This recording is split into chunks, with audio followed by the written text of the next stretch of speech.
Finally, man. What a hassle that was. I'm here with my boy Neema Nazeri again. We're going on. Yo, How are you, brother? With this stupid hat. stupid. What's Bro, up, brother?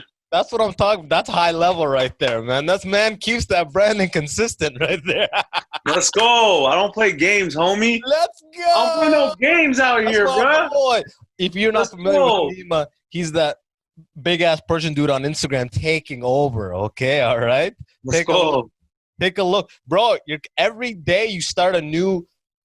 You kill it, bro. You are every time I talk to Politiki or some shit. You are right now like you're setting the bar. You're setting the bar. You know that for pretty much Toronto comedy. You are setting the bar for what it means to be like live and pushing it on social media. You set the bar. You. Oh wow, I appreciate that. Yeah, I don't know.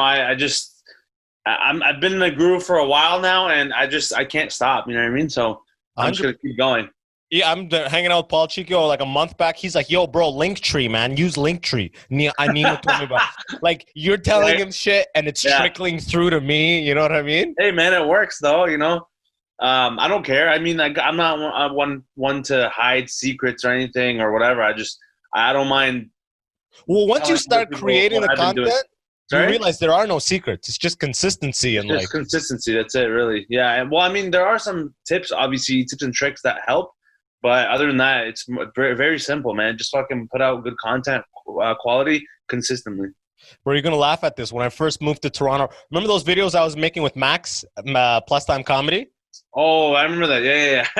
Bro, when we first started, I got a book called Contagious. It's a book about virality. Because in my mind, I was like, all we got to do is make a viral video and then our lives will be set. No, that's not going to happen.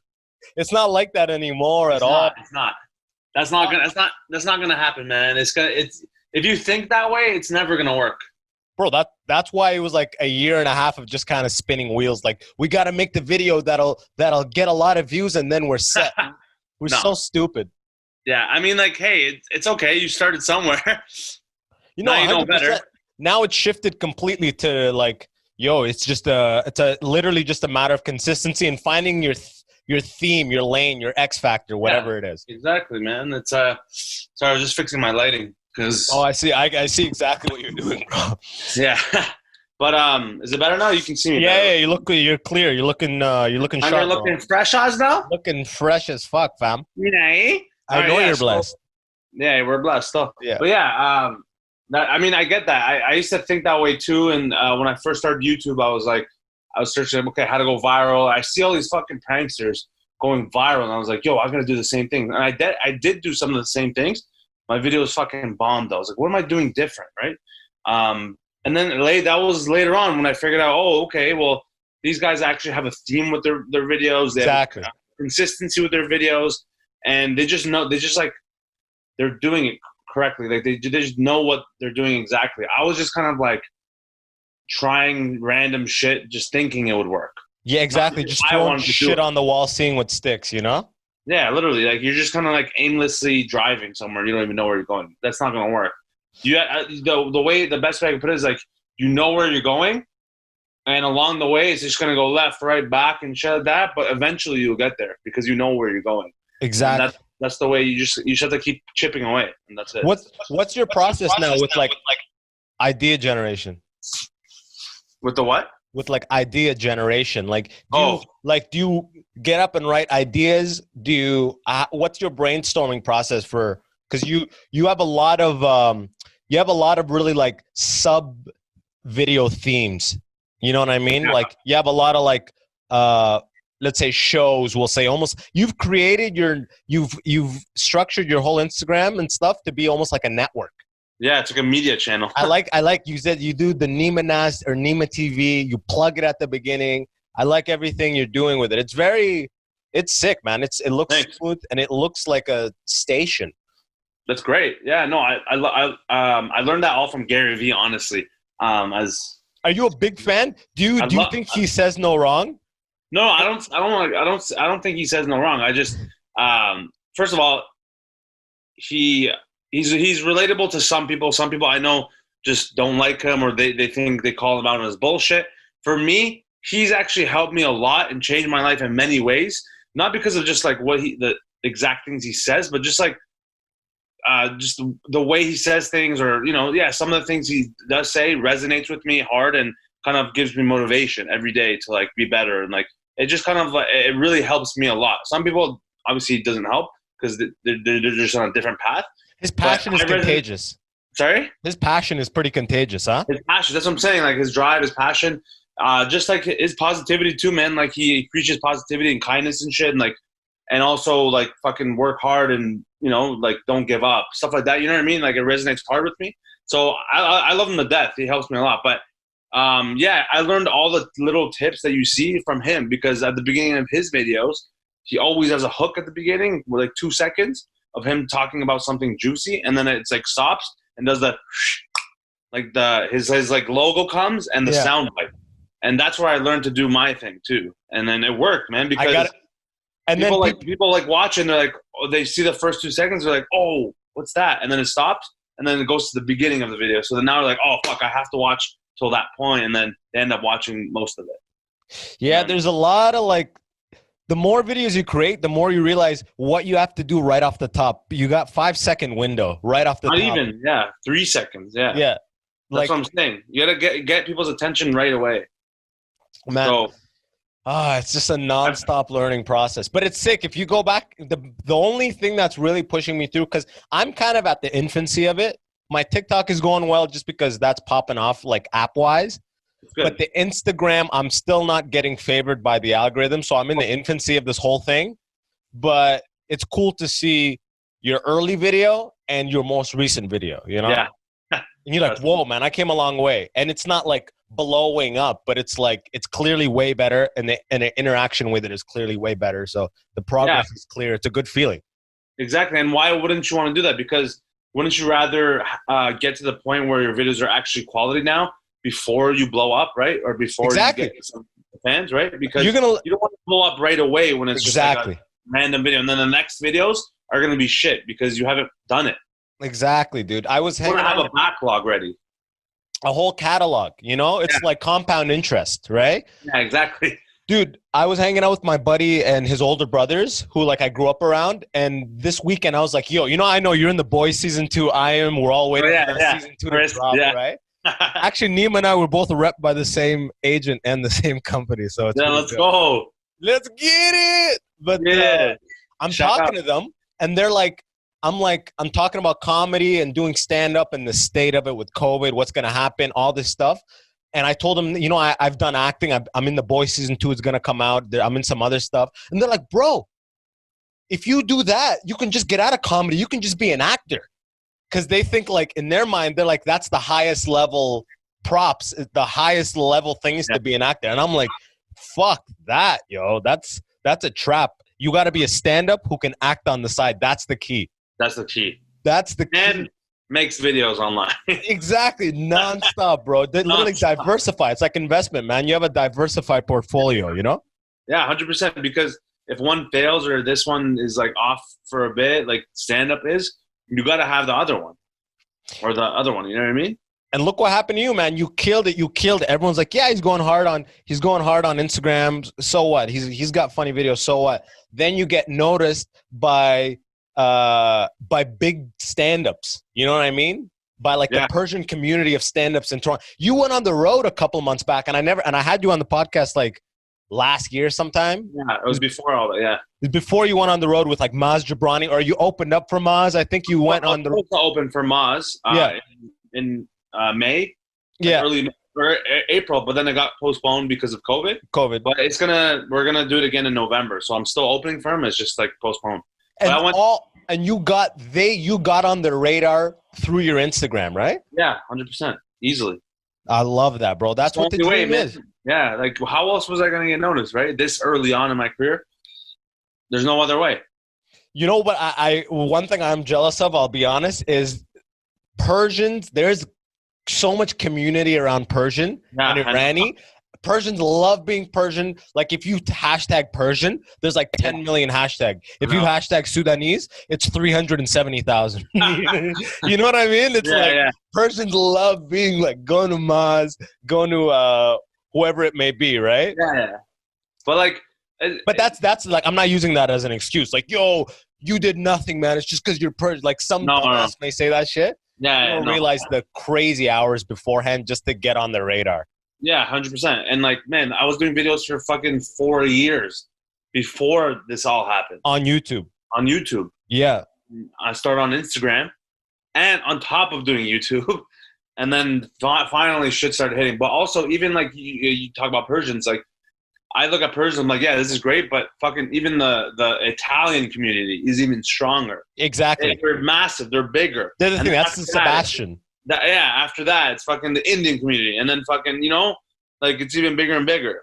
So it's like at some point you find your own like kind of demographic, and then it's the same, man. You just have to find your own demographic, and then from there it just blows up even more. And then more people will see you, not just your own community, this community and that one, and you know it just gets more broad. And then, it's funny because you don't choose your audience.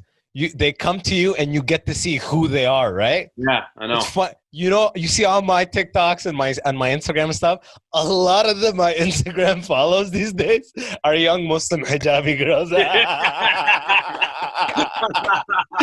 I would have never thought it 5 years ago. Like that's who's swarming in. You know, I love it. Hey man, it is what it is. Right? Exactly. You're doing it, man. Like, no, I want this or that. No, you can't choose. You can't choose, man, because. Especially because if you're starting out too, or you're still trying to build that following, you gotta, in a way, you have to just cater to those people first, and then once you get big in that community, then you can branch off and do other things. Because then they're like, okay, now you have these people, they're loyal. Now you can start like trickling like little different things, but still do the same one. Yeah, you got to keep pumping that pump of your X factor, your established stuff. Exactly. And then people seem to give you, people are not patient when you're all over the place. But once you establish yourself, they'll be like, oh, okay, he's doing a dance over here. Or he's doing this. We fuck with him. Let's see what he's doing, you know? Yeah, exactly. Because then they trust you and they're like, oh, okay, like whatever. I love him. So, oh, this must be good. And then they're like, oh, let me support him here too. You know what I mean? So that's jokes. I'm definitely not there, bro. I post one non-theme thing, cut off. You know, no comments. I get unfollows. You know, man. Honestly, that happens to me too. Still, man. Sometimes I post like just like a random video. I personally think is funny, and it is funny. And some people do think it's funny, but it's like dog shit engagement compared. Yeah, exactly. Because you see the numbers. I see the numbers and like I'm like, oh wow, really? It can't be that bad. Like you bombed. It's a bomb. It's a bomb. It's a bomb. It's the same thing. And I'm like, are you fucking kidding me, dude? But your mom is straight up.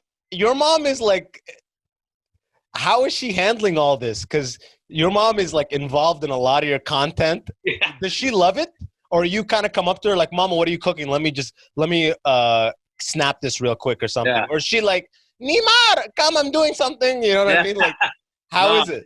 She, for the most part, I tell her, okay, like, yo, we got to film because, like, obviously people like you and Mom, I need you. Yeah. Just celebrity, bro. Yeah. Man, like, people stop her in the street sometimes. I swear to God. And really? So, I swear to God, even at her work, like, everywhere she goes, she's like, oh my God, are you Neema's mom? Like, freaking out, right? And then like, so I was like, okay, well, we have to film like every week pretty much at this point. Like, well, at least absolutely. Just to have videos. And then she's like, okay, whatever. And then sometimes she's like, she even comes up to me and she's like, oh, you know, it'd be a funny idea if we did this together. And I was like, all right. And then we just do it. And right? you do it. And then, yeah. Like, but I tell her most of the time, I have to keep reminding her, like, this is the reason why I'm filming this right now is because like, this is for a bigger thing. Like, you know what I mean? Like we're building something. Yeah. Long term. We need to keep adding in more videos. Right. So, in order for me to be famous or you to be famous, whatever, or like whatever to happen. So she's on board now completely, I guess. And, she even likes it, man. She sees I can tell in some of the videos. She sees the comments like sometimes. Yeah. She sees the comments sometimes and just like, Neema, look what they say. Look what they say. And like, it's so cute. And then, yeah. That's it. That's jokes, man. This. Do you protect it from like? There's always hate. There's always bullshit, right? Yeah. Does she see that and go fuck that and ignore it? She just ignores the hate. No, she actually reads it and starts cussing at the people. Oh yeah, that's even better. Yeah.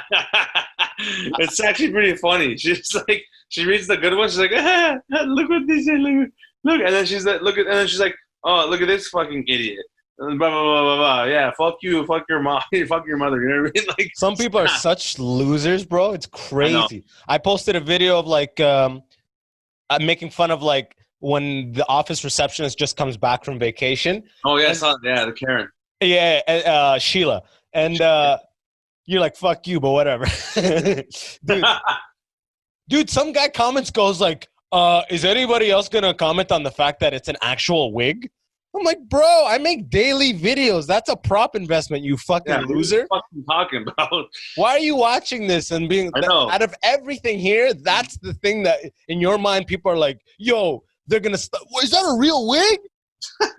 What do you want me to put? Like a piece of paper that says hair on my? Like, what do you want me to do? That's what I'm saying. Like, there's hate always. Losers, man. There's like, hate. You took time out of your day to write that comment. Yeah, right. What? I don't get it. I don't get the hateful shit, dude. It's like, why? Just go on to the next one. At the same time, you gotta expect it to happen from now on, more and more, and you just have to learn to ignore. I ignore them. I ignore all of them pretty much, or block them if I want to. I responded, bro. I was like, I straight up responded right away to him. I'm like, lol, bro. When you make videos every day, it's worth the $18. Yeah, okay? yeah. You fucking dumbass. Okay, no response, nothing. He's gone. Fuck off. Obviously. Yeah. Because as soon as you respond, they're just like they fucking bitch out, and then they're like, because they don't expect you to respond. But for the most part, for the future reference, honestly, I'd suggest just not even responding to any hate. That's not really that hateful, but like if it's something else, like, oh, look at this fucking Muslim guy. Yeah. Oh, I get those. I don't respond to those. Yeah. Yeah. Like, who cares? Like, fuck that. Yeah. But the best is when someone says shit and then everyone just starts going like, whoa, what the fuck is your problem? Or like, you're like, you have your back. Like, let's go. Yeah. That's my team, baby. Yeah. Right. Let's I go. have that on TikTok, not on Instagram. Oh, that's sick. That backup that come in, that's sick. I love it. Nice. It's nice. I love that. That way, it's great because you built up this following, this background of people, and now it's like you just sit back and watch it all unfold. People just go in like, everyone's like going to stories, bro. Guy, what a prick. Dude, yeah, like, you didn't even ask for it. You didn't even ask for any of this. They just got your back. That's the best feeling, bro. I love it. Yo, what's your what do you think is gonna happen with stand-up? Do you think we're gonna be back in stand-up like September? What are your thoughts on everything? I'm hoping to, man. I was ready to fucking do more shit, like do more cool gigs and stuff. But yeah, I don't know. Like, I honestly, even if it comes back, I don't see it being the same. Like, there's gonna be a difference for sure. There are some comedy clubs opening up in the States, I think, and maybe even Canada, and they're like demand, but like it's not smart to do it yet, obviously. But also, even if they do open it up, I feel like they're going to have these social distancing rules, like, okay, like 5 seats over. I'm like, what the fuck is the point of that? I don't want to see that shit. Exactly. That ruins the whole vibe because comedy, you have to be close so the laugh, pretty much, the laugh will propagate through like water if everyone is close. And it dies, that space kills laughter and kills the momentum. It's like doing an open mic all over again. Exactly. It's an open mic. That's what I think will change. I think a lot less bar, like another bar open mic. Oh yeah, those are gone. God, out the like low level random bar open mics where the list go 35 100%. deep. Those are gone. Those are for sure out the window, 100%. The only places are obviously besides the comedy bar, the bars and places that have dedicated event space, so they have an investment in having events. Yeah, they're the ones who like Free Times, right? Free Times Cafe, like their back room.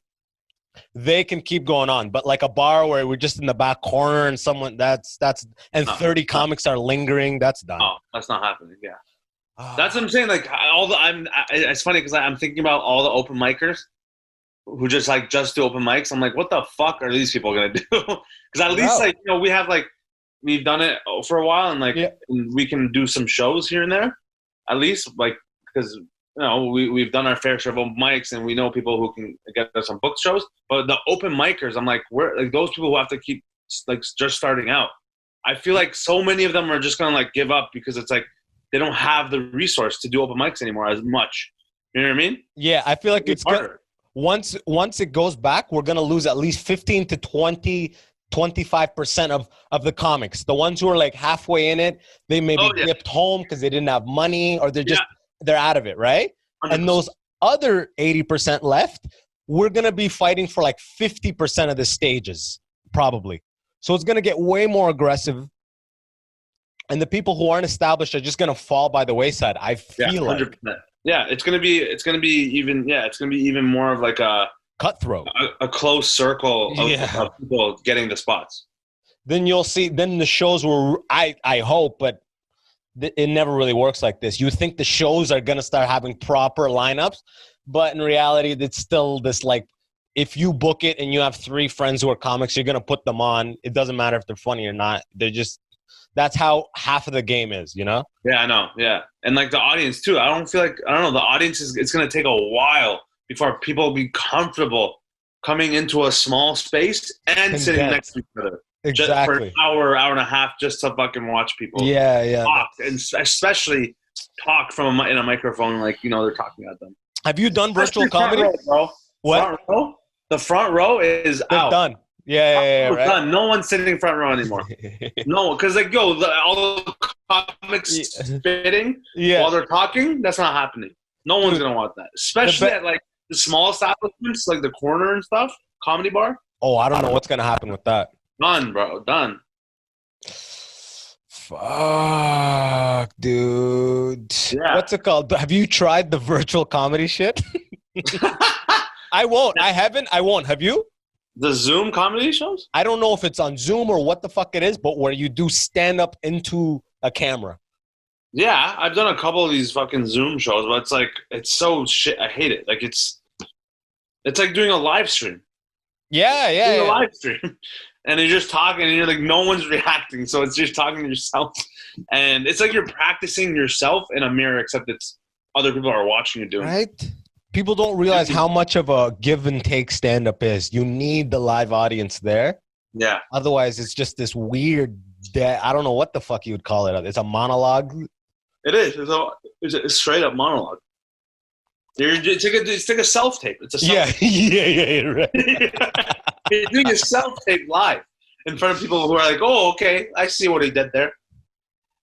Bro, I'm not going to lie. When you dipped on the road for a while, I was jealous as fuck, okay? All right? Please tell me about what that was like. Were you doing theaters or clubs or what? Yeah, but no, not any theaters, but yeah, mostly all clubs and a couple of like private venues or whatever. But man, it was great. It was really fun. Just traveling around from like city to city, state to state. Very lucky to do so. It was very surreal for me, especially because it's my first time kind of like doing that, especially in the States and touring around a little bit. I never did that anywhere. Yeah. Did they make you get a visa or something, or? No. So I actually like I laid low because I'm not allowed. Yeah. Okay. Yeah. So I had to like lay low. Yeah, I get it. Like, you were just like. That's the best part about being Canadian, though. No one in America can be like, you're Canadian for sure. You just look American. Like if you speak like us, we'll assume you're from fucking Illinois or New York or California, right? Yeah, 100%. It's easy. But like I told like because like when you cross the border, you got to it's your pleasure. I'm always saying it's pleasure, bro. It's always pleasure. 100%. Always, right? 100%. And because I can't get paid, right? So afterwards, I heard like you can get banned for 5 years, and I was like, oh fuck, okay, I can't do this again. So when I come back, I was planning on like not going back to the States for a while. Luckily, this shit happened, so I'm like I can at least chill for a bit. But in a way, it's not a bad thing. But it was great while I was there. It was a great experience, and it was crazy to think that after like so early on in my career, I was doing this. And all because of my social media, once again. This wouldn't have happened if I didn't put videos online. And it helped my stand-up. Like, that's unheard of, right? It's crazy to think that one thing led to another. And it was surreal, honestly, like, to perform at the Laugh Factory in Las Vegas was one of my highlights. How was that? What kind? Were you featuring? Were you doing opening 10 minutes? Or how did it go down? Yeah, I was doing opening 10 minutes, or like 7 to 10 minutes. And I was on a fucking billboard. Yeah, I saw that. That was awesome, man. For stand-up. Because I've been on a billboard for McDonald's ad that has nothing to do with you or your skill. That's what I'm saying. To be on a billboard for stand-up, that's My like name was on the fucking billboard. Yeah, I saw it. I was like, oh, shit. Let's go, bro. Yeah. Bro, when I saw that, I was like, oh, fuck, social media is serious. Yeah. I was thinking like, okay, so what? I get 50,000 followers and then I have to sell them stuff? How do you make it? Then you do it. You're like, no, an established comic grabs you and makes you open for him on the road. I'm like, oh, fuck. Shit, that's amazing. Like, I didn't even know how to, this is our way of getting in front of people that fuck with us. You know what I mean? Like, I would do anything and it's my dream and my goal. And I'm going to hope to achieve it, you know, if all things line up. But I'd love to open for Chappelle, you know? Oh, shit. Yeah. You know what I mean? And it's like, I really think that continuing to do what I do cannot hurt me. It may not help me, but it cannot hurt me to keep making videos that show, hey, this is my type of humor. Every day. This is what my funny is to me. Yeah. Man, honestly, like, that's the reason why I do it too, even to this day, is not to like sell people shit. I want to be able to tour the world doing stand-up and bring those followers to every city. Yes. That's the whole point. And that's how you make your money. You're not selling anything. You're selling yourself. Exactly. You can think of it as almost like those motivational speakers, but instead you're laughing. You're not just telling you, wake up and smile because that's the key. It's like, no, I'm telling you, you know what I mean? Literally. So that's what it's good for. And then, on top of that, then you can also sell merch or whatever you want to sell, like books, anything, which most comics do. And that's how you can be successful. And I feel it's a smart business move for yourself and your brand. So that's why I told you that, like, when my buddy's brother was like, yo, just become an actor. If you're acting, maybe you can just become an actor. I'm like, no, man. Have you acted? I don't want to be in a trailer for 12 hours. They come and grab you for an hour and just you linger. Like, fuck acting. I mean, I will act. Don't get me wrong. Yeah, I know. I'll do that too, yeah. I like it. I'm good at it. So I'm down. But if that was my main thing, bro, that's why actors start to unravel in Hollywood. That's why they all become so next. They're in that trailer for 12 hours every day. People are like on hands and knees giving them stuff. I hate that. You think you're a king or some shit. You're brainwashed. Yeah. It's actually kind of screwed up, man. Like, and I know how that feels because I've also been on a couple of trailers now, and just not. I couldn't even stand the thought of me doing this for like 30 days straight. Exactly. Or 3 months in a movie. Or if you have a week, man. Yeah, like, you right? Oh my God. Just for one small ass scene, like, holy, imagine being a movie star. Fuck, dude, that's what I'm saying. That's why Tom Cruise and all these motherfuckers are insane. You know what I mean? Like, it's so much time. You're just in there memorizing these lines someone else wrote, and then they pull you out of the trailer and they go do makeup, and it's 2 hours, and then you're lingering around, like, bro, like, yo, just like, not even that, like, just that people keep checking in, like, oh, okay, you got to do this time. Oh, ready to go. Hey, knock on the door. Yay, blah, blah. And then, oh, like, here, eat this. Oh, okay, we have to come here. Oh, yo, come here. You have to stay in this fucking spot. They're doing a stand-in right now. Hey, Abbas, they're blocking for you, so just prep the outfit and just be on standby. We'll grab you in about 45 minutes. And then in an hour and a half, they tell you, hey, they're not gonna be able to do it before lunch, so we're gonna wrap for lunch. Oh my God! And then in an hour after lunch, we'll reblock and you're just like, fuck. And you want to be creative and write, but you're on limbo. You're on edge. You're in limbo. You're like, you're waiting to go, and then you're. Yeah, she's been with me this whole COVID, bro. It's crazy, man. It's like, oh, you're lucky. Well, I mean, bro, it's like you go from just I used to do stand-up all night, see her at night or during the day. She worked, and then now scrap all that, and now it's 24 hours, you and a person, bro. It's a lot, man. It's a lot to get used to. It's like I'm learning a lot, bro. Say that. Yo, that's what I'm saying. Like, that's what I was talking to my brother about this, and I think about this all the time. Is people who are in quarantine right now? I feel like there's going to be a lot of people when this is all over. A lot of people are going to realize. People who are in relationships, especially, they're going to realize one of two things. Either that they love their partner so much and like they fall back in love with them, or they learn a lot about their partner and like they get closer, Or on the other end, some couples are going to realize they fucking can't stand living with each other. Bro. They don't like a lot of things about the other person. And then they realize, oh, fuck, maybe I jumped into this relationship too quickly, and I still need to work on myself so much before I even think about being with someone else. And then they break up. Or, you know what I mean? Like, it's going to happen a lot. Bro, there's times where I'm like, and it's tough. It's not always easy. It doesn't matter if it's a guy, girl, it doesn't matter who it is. If you're constantly around somebody, constantly, you're going to butt heads. Yeah. You're going to butt heads, right? Yeah. So at one point, and then we're good. We fixed things back up. And I'm like, at one point, I'm like, yo, after COVID, we're going to be able to say, like, we survived COVID. COVID is like relationship boot camp, right?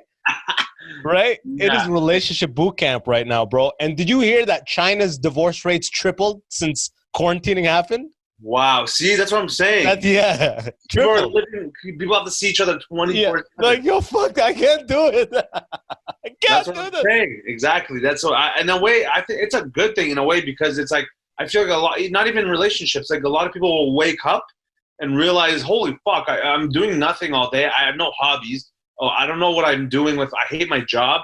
And then they'll realize, okay, now it's time to change my mindset and like, okay, let me do something I actually love doing. And then people will ultimately become happier afterwards and know themselves better, right? Not just with the relationship, but we'd like to think, but people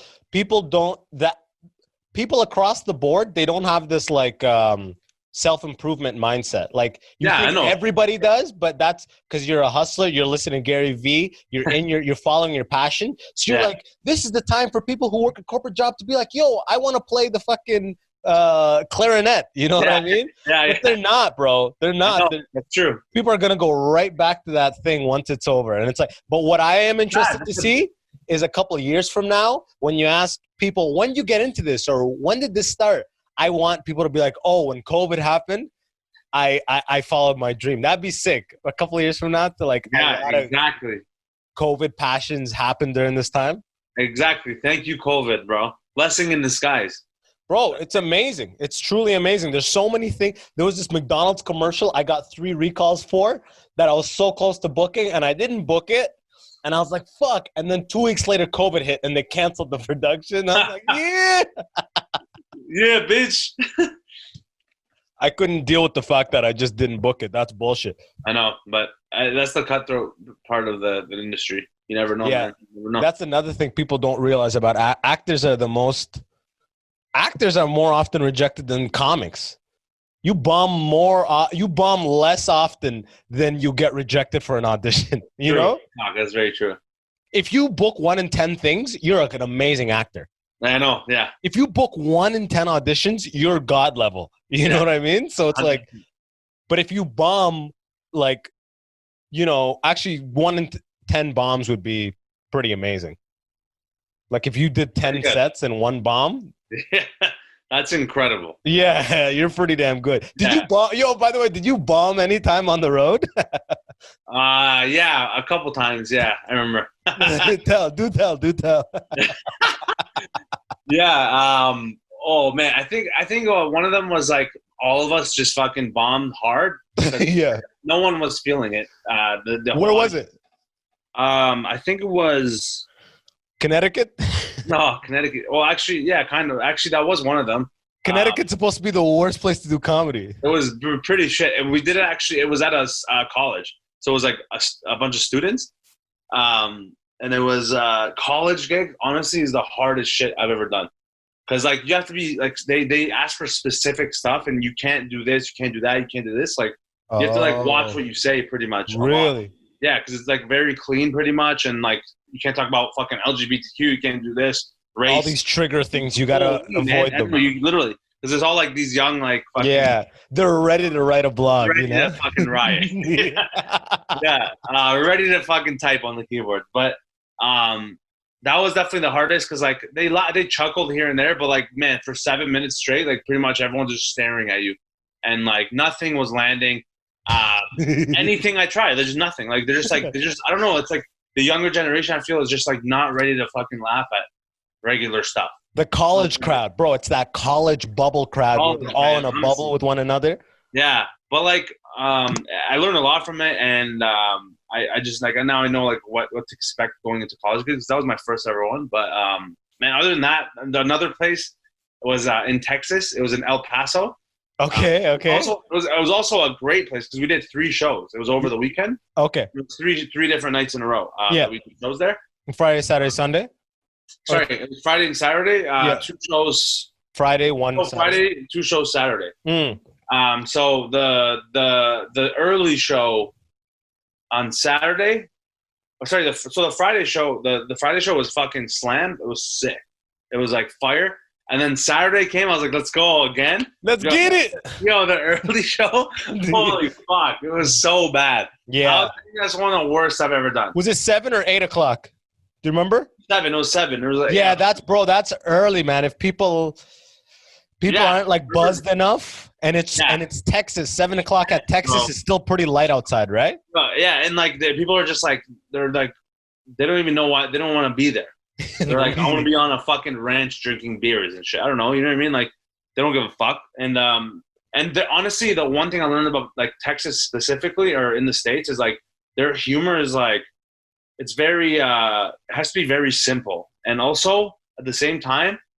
A lot of people are afraid to laugh at like race jokes and shit because it's the tension is high. Bro, I had in Texas maybe because you have like, is half the audience Persian, half white? Or are you getting the Persian community to all the shows? Not at all. There was like not even any Persians. It's just whatever. It was like it was mostly like Latinos and like Mexicans and like other Latinos and some brown people. Yeah, mostly white people though. Gotcha. And, like, okay. So we weren't even doing Persian jokes really. We were just doing regular jokes. Bro, in my experience though, because I started comedy in Detroit and San Francisco, and I performed in Austin, Texas. Shit, no way. So I performed all over here and there. Yeah. Bro, I find Canadians are way more reserved with the rate. They're way more like, let's look around to see if the group being targeted is here. In the States, from my experience, it's guttural from the stomach. They don't give a fuck. They don't look around. From my experience, the States people, they laugh first. But like you were saying, I was simple.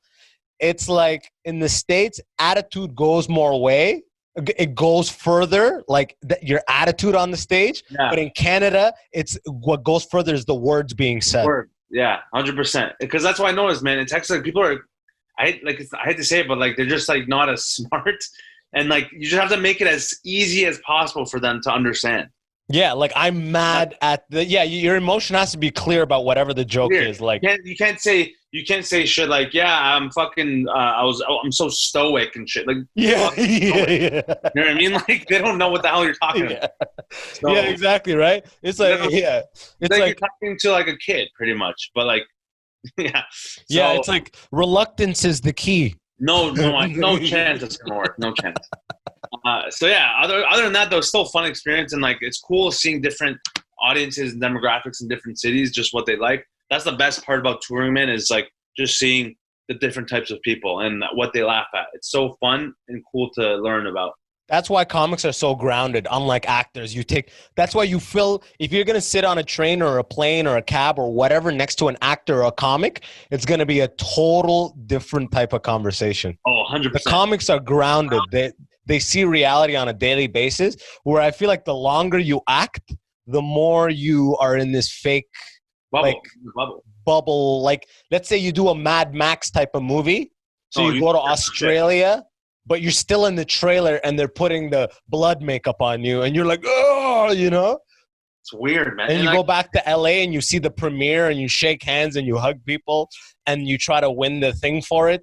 It's so weird, Yeah, it's like, and they make you feel it feels like your ego just inflates, and you just think you're hot shit. It's the acting industry is like it's like the business of royalty almost. Celebrities are the modern royalty, right? Yeah. So the acting industry just creates this air of like, bro, you know Giancarlo? Have you watched Breaking Bad? Yeah. You know Gus Fring? Yeah. You know that guy, the actor's name is Giancarlo something. Uh-huh. He's in The Boys season 2, and my episode, In my episode, it's him and I. He's in the scene, and I bring him a Fresca. Oh, no way. Yeah, and like my whole thing is to bring him. I'm a servant, okay, right, bro. I've been on TV in American Gods. I was a slave in the background. In The Boys, I was a principal actor, but still a servant. Oh my god. But yo, this guy, it was the craziest thing I've ever seen, and he's like a 20, 30-year actor. So Yeah. and I'm very wet behind the ears. I'm new to the game, so I don't know that much of what the set culture is like yet. But dude, this guy was going off. It was like a king. At one point, we're shooting the scene in an old mansion, and the floors are very creaky. We're shooting in the dining area of an old mansion. There's 30 people on set, but the scene is just him, another high-level person, and I'm that high-level person's servant. So it's just them two, and I walk in and walk out.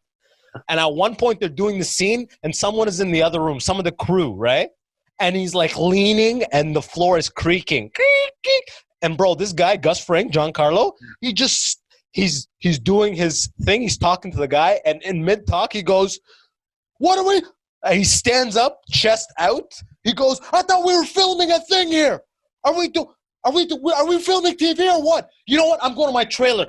And he tells the director, "Call me when you're ready." And the director's like, "We're ready. We're ready. I'm so sorry. Reset. Nobody move. Nobody move." And like everyone's like, "Oh, I'm like," it was like a king. I was like, "Holy fuck!" Everyone's holding their breath. Holy fuck, bro! He's yelling, chest out. "Are we filming TV here? What's up?" He's yelling like military style at adults. Holy. I'm like, "What the fuck? Fuck! What a prick!" I tell the chick who keeps, I'm bringing a glass. She keeps resetting it with condensation. She's like, I'm like, "What a fucking prick. Has he been like this?" She's like, "Oh," she didn't even like. My God. I'm like, it's some king complex thing that happens on set. Man, that's so weird. It was so weird. I haven't even seen that in the military, bro. Only in boot camp did I see some shit like that. Holy shit, bro. That's and I've heard many stories of other actors doing stuff like Christian Bale, right? Yeah.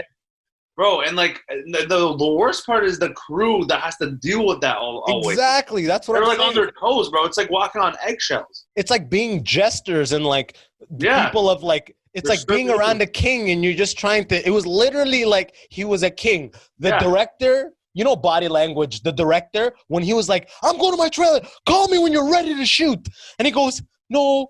We're ready. We're gonna reset. We're gonna and nobody move." Like, you know what I mean? Like, wow. It was like, "Yo, you are the guy." Like, whoever's the most highest in the call sheet is like some like, and not even that, not even the call sheet. Whoever's the most veteran actor in the industry is treated. He's on some like he almost calls the shots. Oh, weird. It was so the dynamic, and it just made me more want to be like, thank fuck, I'm a stand-up. Yeah. Wow, I'd hate that, man. It wasn't, bro. I was shocked. I was like, "Holy shit!" He talks to people like this. It's like it's such a turnoff, honestly, from the whole industry in a way. As cool as it is to be in shows and like see yourself in there, it's just like the shit you have to go through just to get there. I feel like it's not worth it in a way. I mean, like, that's why I feel like the reason why me and you are both okay with doing it still is because it's not our main thing. Yeah. We're just doing it like on top of doing something that we actually fuck with or have a bigger passion for, which is stand-up. I mean, honestly, like I'm more happy just doing stand-up and making videos. Yeah. Oh, I don't. Acting is just money, and when I write the lines, then I like it. I love the acting when I wrote the thing. Yeah, exactly. You know what I mean? I know. But when it's some other guy who wrote it, and I'm just waiting to say it. It's not really passion. It's just you're thinking of the paycheck more than anything, right? Exactly. I mean, unless it's a cool role and you actually like, I don't know. Which I have yet to do. But actually, The Boys role seemed like pretty cool. Yeah, it was pretty sick. You're a terrorist, right? That was terrorist cousin, yeah. Yeah. It's actually. I'm excited to see it. It's a pilot. It's episode 1, right? Premiere, yeah. Yeah, that's sick. And it's coming out in a couple months, right? Yeah. I think July 26th is the premiere, yeah. Fuck. It was pretty sick though. The whole scene itself was dope because I had to die. Yeah, I had to get fucking killed off, obviously. And like the fucking makeup and like the thing they made for me to wear. Yeah, looked so real. Like because I get like stabbed in my guts. Okay, yeah. That's Like, sick. it's like blood gushes everywhere. Like, actually, blood went everywhere in the scene. It was dope.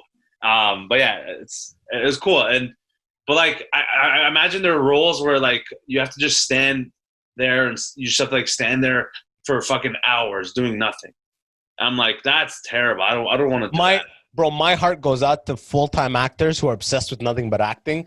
Because imagine having like your everything is in other people's like decisions. You know, like you are not in control at all of anything. It's at the whim of people. One, they want to give you a chance. And the whole industry, they don't want to give you a chance unless you've already done the exact same thing. They don't want to take risks.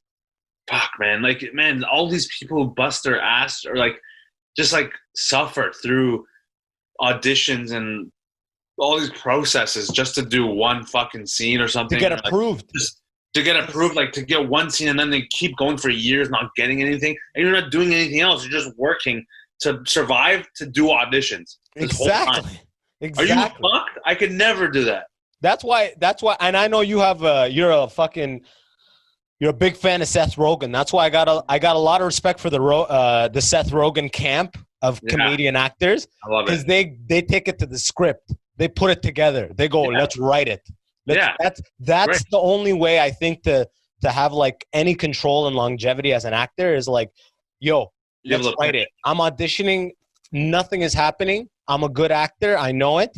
Let's put words to the paper and create something. And if that doesn't do well, let's create another one. And if that doesn't do well, so on.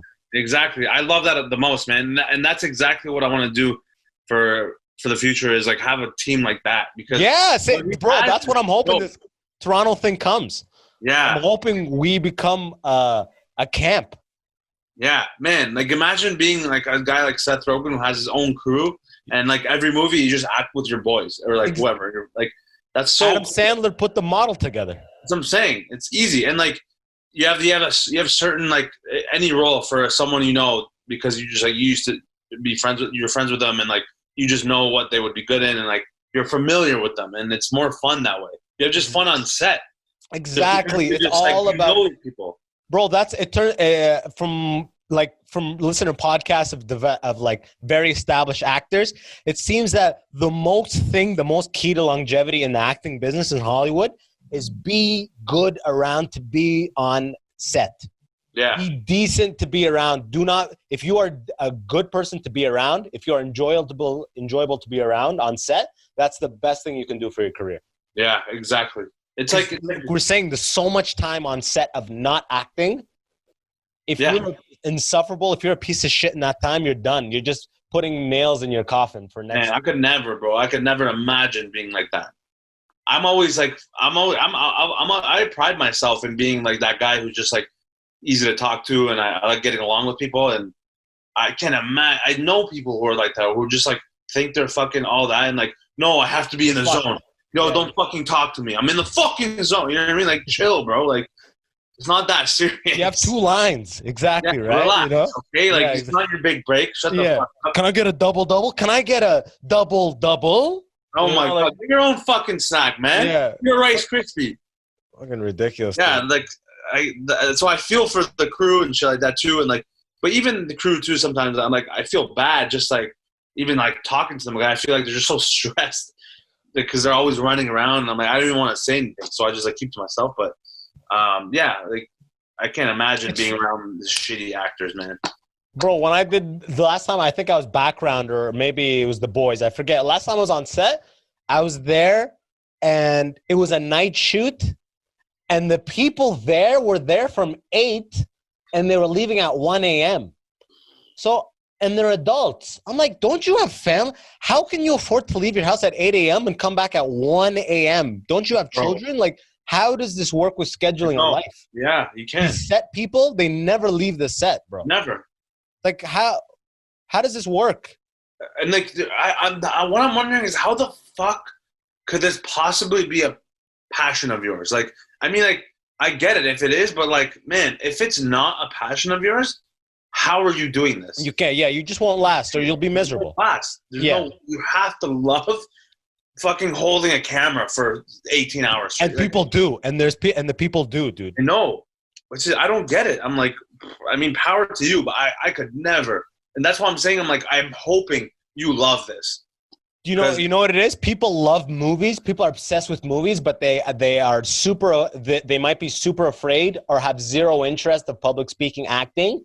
So all they want, their dream is to be involved in the movie making process. That's true. So they become grips, DPs, whatever, right? Man, honest, what do you think is the worst job on a movie set? I already know my answer. Were you going to say PA? No. The worst job on a movie set. I don't know. I've never been on a movie set, but like on a set in general. Or like an acting set, yeah. It seems like the fucking assistant director, the AD and the second AD, they're just like running constantly and doing this and that. But I don't know. No, bro. For me, I'm telling you, bro, because just from experience and seeing this, being on set a couple times, has to be the boom guys, man. Oh, these guys? Guys holding, bro. Imagine holding this, bro, yo, for hours. Bro, I shot a pilot micer, something me and Max wrote, and we got a professional union boom guy to come in.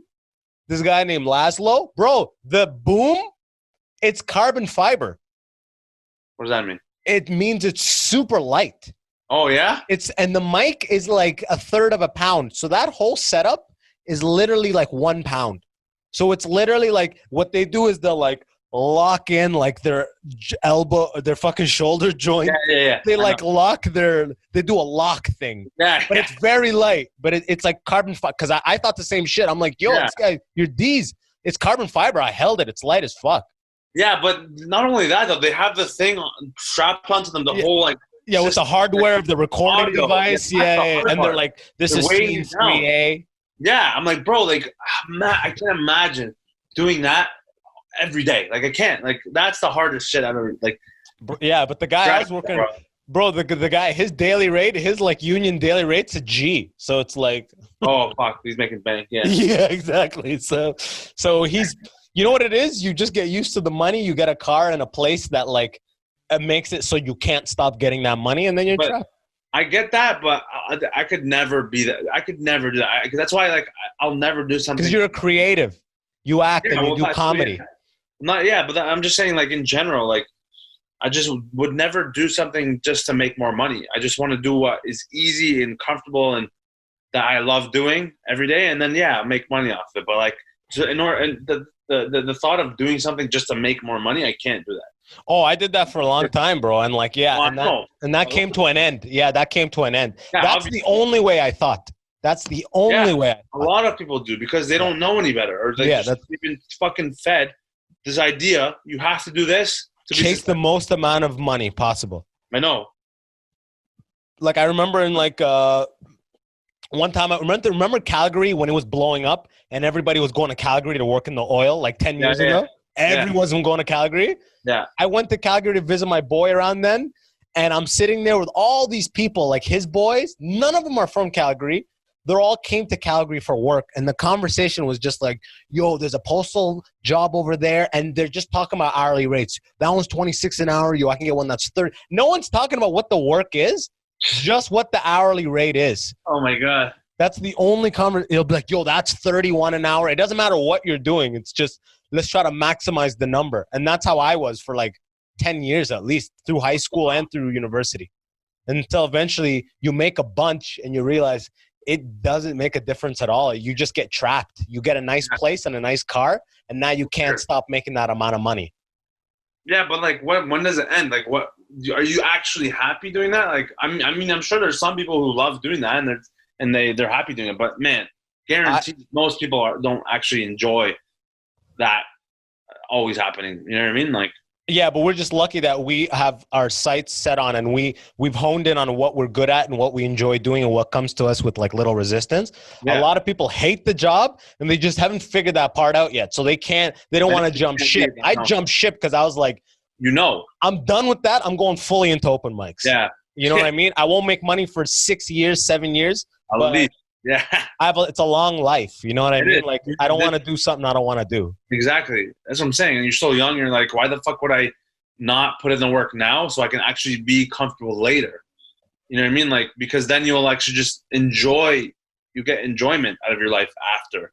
Yeah, you might still suffer for a few years because you're starting new, obviously, again, but like eventually you'll be able to actually be happy and enjoy. Well, I am happy in the pursuit itself, dude. It's the reason reason I'm out 7 nights a week and at open mics, not getting paid, is not because I'll be rich in 10 years. No, it's because like, I want to go out, get laughs. I want to go out, figure this joke out. I want to go out, see if this tag works. That's what I'm thinking about all day. That's what makes you happy. Exactly. That's what's important. I love that, man. Like I wish more people would think that way. Well, maybe COVID is gonna spark it. That's what I'm saying. That's why I said before of like, man, people who stay at home now, they're like, I hope a lot of people have realized, or at least are starting to realize what they're actually good at. And maybe I should just fuck off in this insurance job that I fucking hate. My boss, I want to kick in the teeth, and fucking start painting. You know what I mean? Like, or whatever it is. Yeah. Whatever it is. You know what I mean? Like, I did some posts on Instagram being like, yo, I've been out of engineering for a long time. I'm in comedy. I'm happy, blah, blah, blah. It was like kind of like uplifting, but I got a DM from this girl. She was like, yo, I love that post. Thanks. Like, I was doing engineering and I didn't know whether to stop or not. And I'm like, I hope you didn't like it. I'm not telling you to just quit, like, slow down, baby girl, like. I quit because Abbas quit, and now he's doing nothing at home, getting served, Yeah. Right? Like, slow down. Just like, you gotta have a plan. It can't just be like blind passion, Yeah. I mean, in some cases it works, but most of the time you have to plan. You have to know exactly what you're doing, why you're doing it. Yeah. So, I want to ask, did you see the that thing in the States? The black dude, what's his name? Minneapolis? George Floyd? Yeah. Yeah. Minneapolis cop.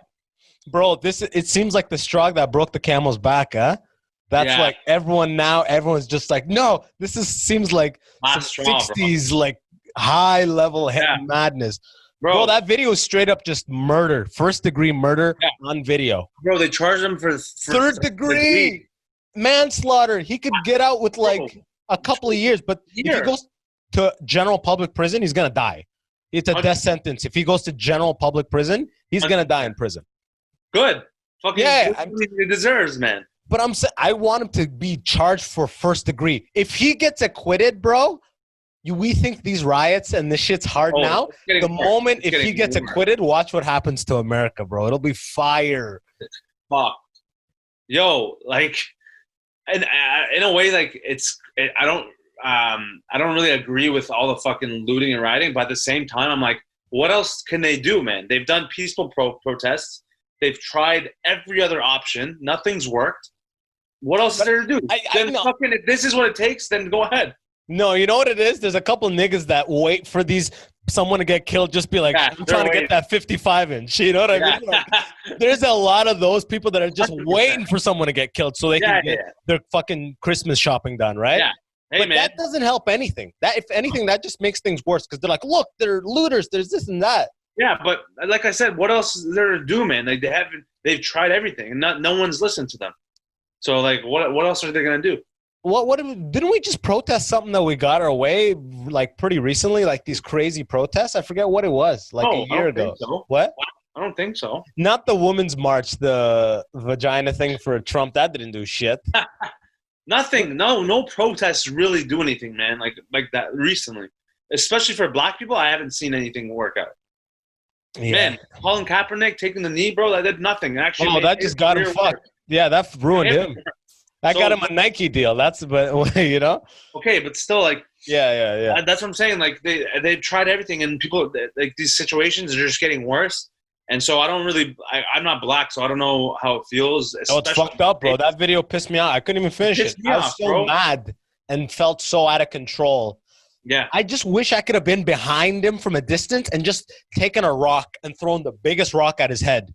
Just so we can like drop and let this motherfucker breathe. I know. He's just killing. He's essentially strangling someone on video who's handcuffed.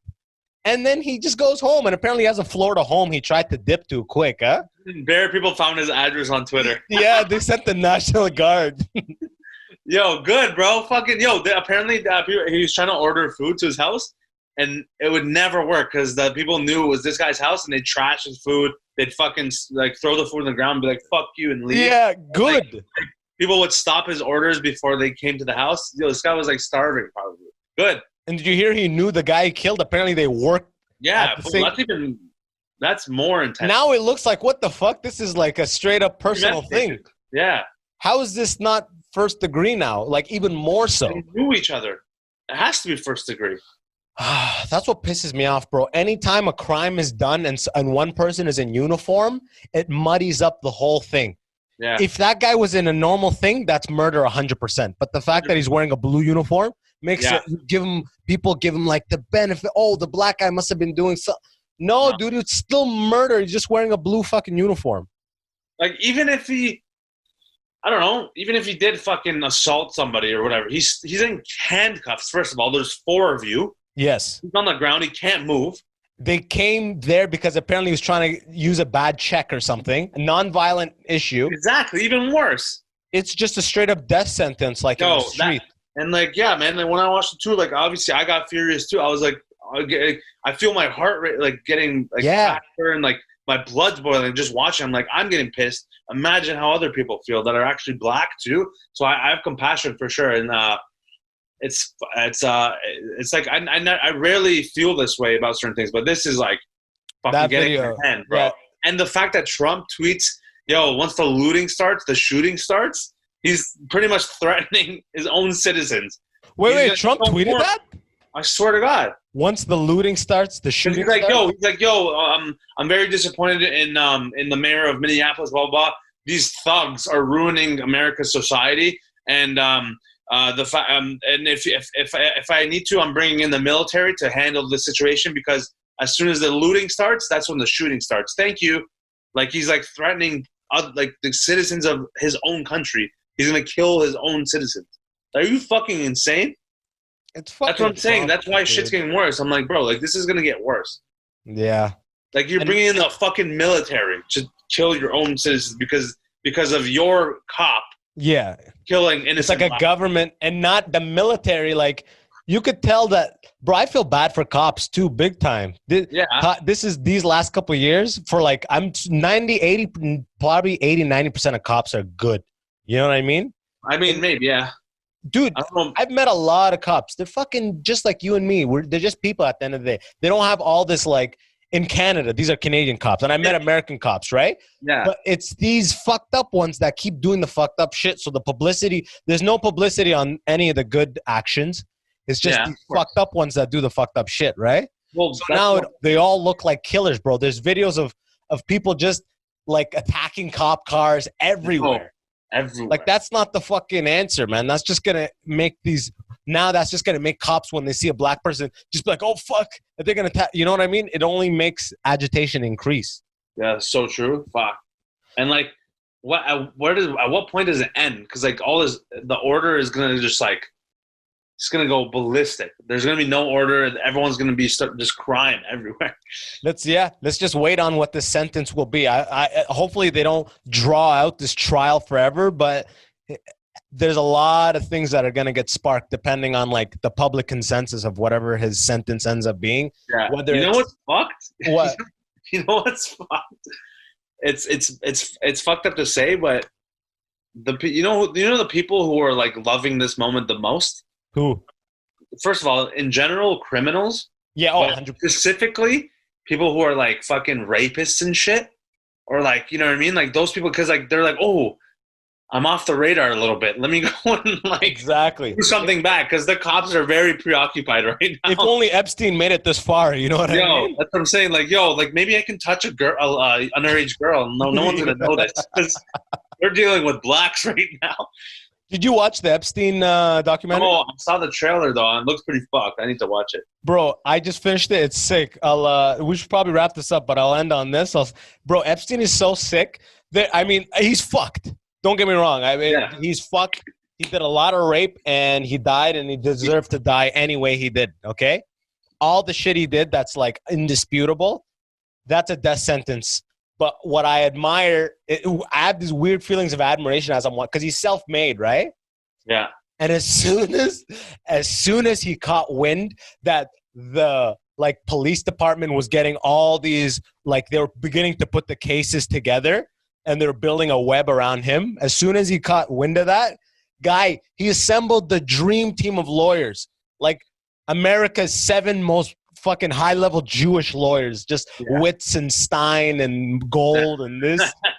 And man, I'm like, yo, that's sick. Because, bro, one day I don't know if it's from that Chappelle sketch or I have a dream of one day, like, before I die, and I'm not, God forbid, I don't do this or that. I'm like a decent person, right? But let's say I want to be at a point before I die that, like, if the police want to approach me for something, they got to very carefully think about how to do it. You know what I mean? Like, they need to have a strong case before they come knocking on my door, right? True. Because I walk in with my 7 Jews behind me.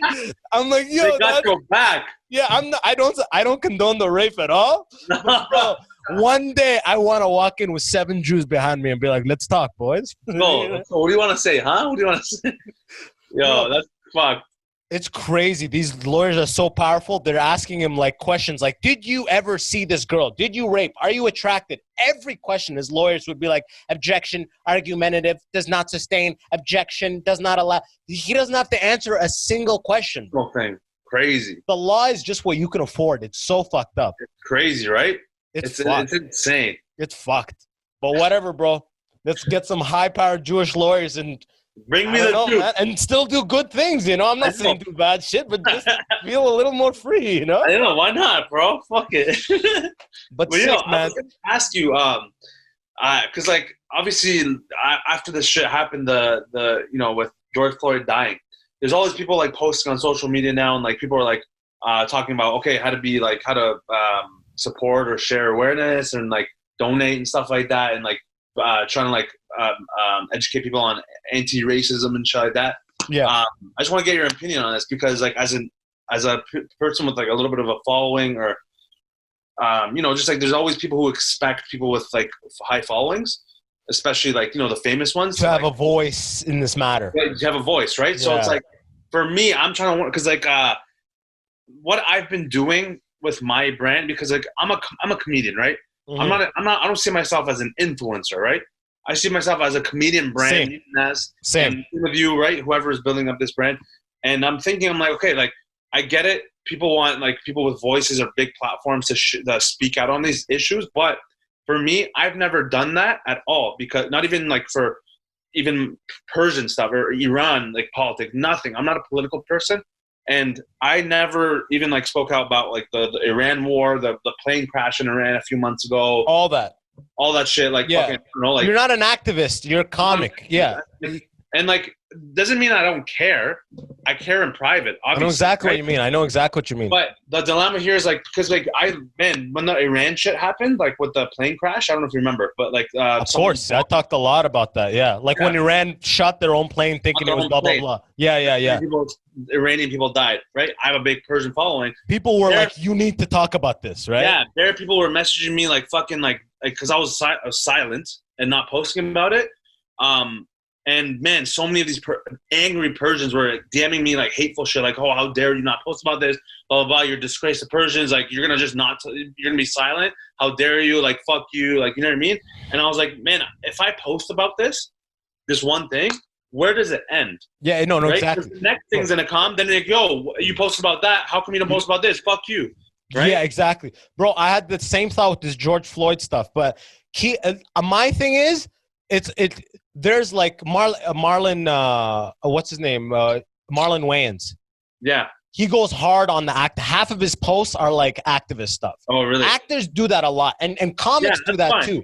It all depends on what you want to do, okay? Yeah. If you want to cover it. As we get older, I think we will naturally begin to cover these things and voice our things more. We're young. We're just young guys trying to make comedy stuff. Yeah, exactly. The world doesn't need to be on our shoulders. You don't have to hold your breath until I comment on it, okay? Yeah. But from our point of view, we don't have to. We can talk. Like everything you just shared with me today, you can make a story about that. Here's a couple funny things, and here's just a story. Camera to my face. Yo, I just saw this George Floyd thing. It's fucked up. I shout out to the family. I hope this guy gets first degree, all this stuff, right? It's just in your story. It doesn't have to, it doesn't have to be you reposting the article. It's just you talking about how you actually feel about it. And then that's it.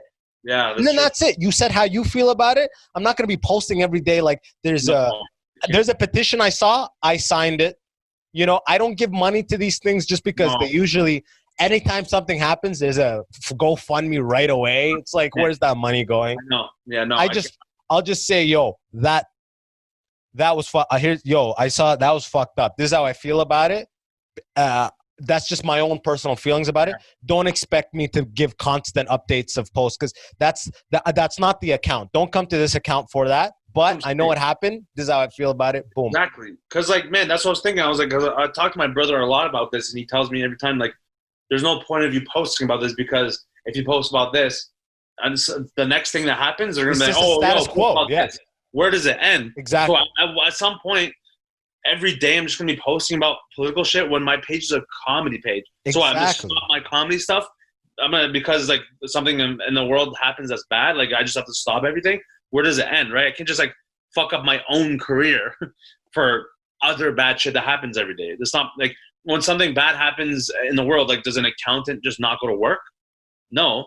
So that also means I can't just stop making videos, right? I can't like make the things that are true to me. Exactly. So that's the way I see it as well. And like with this, like, you know, the George Floyd issue, yeah, it's bad and I care a lot. Doesn't mean I don't care if I don't post. It's just like, it's not in my lane. Yeah, exactly. Like, LeBron's not going to fucking talk about comedians, for instance, is a bad example, but you know what I mean? Like, he's not going to talk about Louis. Is Louis actually performing? LeBron's not going to post being like, I just found out that Louis is actually on tour again. That's disgusting. He's never going to say, He's never going to say. That's what I'm right. So it's not his lane. Exactly. So I think he doesn't talk about black people, black issues because he's a black man and he's a big figure. He's actually the most famous athlete in the world. So yeah, it makes sense. But someone like me, I'm like, does it really matter if I say something? Like, exactly. You don't. People want to go to their feed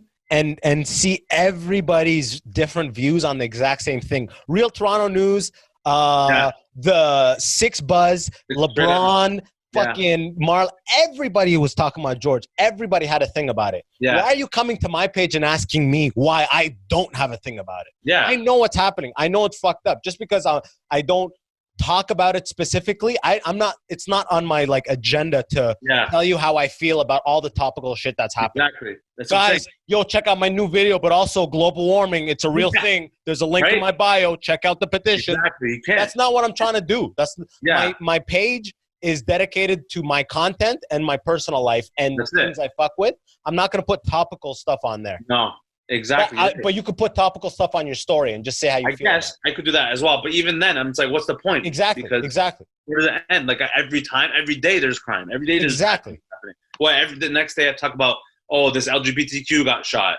Oh, this person got raped. Oh, this person, baby got shot. Like what? You know what I mean? Every day you can't. Like that's not the point of my. Like I'm supposed to bring joy to people. That's the whole point. And you have other stuff. You have your pages. You have your podcast. I have my podcast. You talk about them on this. This is the stream where you talk about it. Exactly. And your people, when they tell you, why aren't you talking about it? Be like, go check this podcast out. Check my podcast out. I talked about it there. Yeah, that's true. Exactly. Here we are talking about it. We're addressing everything that they want to say. It's fucked up. Of course it's fucked up. Sorry, I'm not posting my version of my creative view. No, like that's not what I do. That's not my thing. This is not news. This is funny stuff in my life, my funny content. Period. Yeah, exactly. And that I totally agree, man, because even my brother yesterday, he's like, yeah, like if you want to talk about it on like your personal page or even like on a podcast, that's totally fine because that's not your main page and that's not your main thing. So it's like you can talk about these things on the different platforms. But for this specific thing, it's like it's not what you do. It's not your lane. And so you just gotta keep doing your own thing. And some people do not like it, but you can't do it for those people. And if a story comes that like it really moves you, then you make a creative video that addresses it in a creative way that's funny but makes the point. Yeah, exactly. Right? That's what you'll make, and you'll put that on your page. Yeah. But I'm not gonna just I'm not gonna just post the same picture every news person is posting of that guy getting kneeled on his neck. That picture is everywhere. Look at the news, man. Why are you coming at me? Why do I need to? Exactly. Yeah. But whatever. Like we said, man, Yeah. whatever you do, there's going to be people mad. So Always. I know. Always. Yeah. As long as you just know your true intentions and you know what's good inside, that's all that matters. And like, what else can you do, man? You can't please everyone. You can't. It's going to work. Yeah, it's going to work out in the end. You know what I mean? Yeah. Like, this is the next guy's going to get killed. The next thing is going to happen. And people can't get used to holding their breath until they see what the fuck Neema has to say about it. That's what I'm saying. Because the most fucked up part is I see all these like people on my own page, like people I follow or I know of and stuff like that. All their stories. Oh, if you stay silent, you choose the side of the oppressor. Blah blah blah. All this. You're anti-black. I'm like, bro, what are you talking about? I'm not anti-black. How? I'm not posting about it. You just don't know me. Like, you can't expect this from people. And some people are like, yo, if you don't post about this, I have no respect for you anymore, and I will not support you. I'm like, bro, what are you're jumping to that post is the problem. To post saying, if you don't post about the thing I'm posting about right now, you're not on my team, you're part of evil, go fuck yourself. What is this post? What are you doing? That's not fair, this is right? Virtue signaling, right? Like, yeah, come on. If you don't care the way I care, then you're nothing. You're nothing. Okay, yeah. Then I can come back and say, all right, so where were you when the Iran plane crashed? I didn't hear shit from you. Exactly. Right? That's fucking Abdullah, this random 435, this random account. What do you have? I don't care. I go on BBC. I go on CNN. I go on Al Jazeera, you know? Yeah, exactly. So this isn't a news thing. Wake up. What does your thing say? Comedy? Media? What is what? It's literally comedian, actor. Comedian, yeah. What the fuck? And we're in our 20s too. What do you think? Like, we're going to have all these crazy stances that we shift our... Yo, it's fucked up. I hope that guy gets first-degree murder. And I plug this podcast. So listen to this podcast if you want to know how I feel about it. And obviously, if you're listening to this, you are listening to it. You know what I mean? And and you mentioned in your story. You don't even have to mention in your story. It's everywhere. Don't idolize people and need to hear their view. You don't need to hear people's views about the same topic 17 different versions. Yeah, why? Exactly. I know.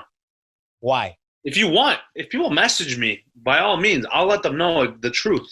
That's what I'm saying. Like, a video straight to the camera goes a lot further than being like, here's the picture of him kneeling. This is fucked up. Let's make a difference. And then you post a funny video in 24 hours. Like, what a weird. It never ends. It never ends. Fuck that. But whatever, man. We just keep making our content. I think I hope this guy gets first degree. Yeah. And if he doesn't, shit's gonna pop off. We'll see. We'll see what happens, man. Well, thanks for having me, bro. Yo, plug your stuff. Obviously, Neema Naz. Baby. On everything. TikTok, Instagram, Snapchat, YouTube, Twitch. I'm starting a Twitch. Gonna do live streams. You have a pod, right? I have a podcast. Yeah, Finding Neema Podcast. All over Spotify, Apple Podcasts, everywhere, and also on YouTube for the video. So hell yeah! Check the description. You're gonna have all his links under there for everything. On my end, if you're listening on Apple, go ahead, 5 stars, leave a review, tell your friends about it. On Spotify, click that follow button. Always, I appreciate you coming on the Immigrant section. Yeah, the Zoom thing worked out, bro. Next time you gotta come in here in person. I want to stop this Zoom stuff. Hey, I know. It sucks. Eventually, we'll do it. All right, man. Bro, thanks for coming on. Stay safe. Sure, thank you. Stay safe, bro. Stay safe, brother. Stay safe, brother. Okay, brother. Okay. Yalla.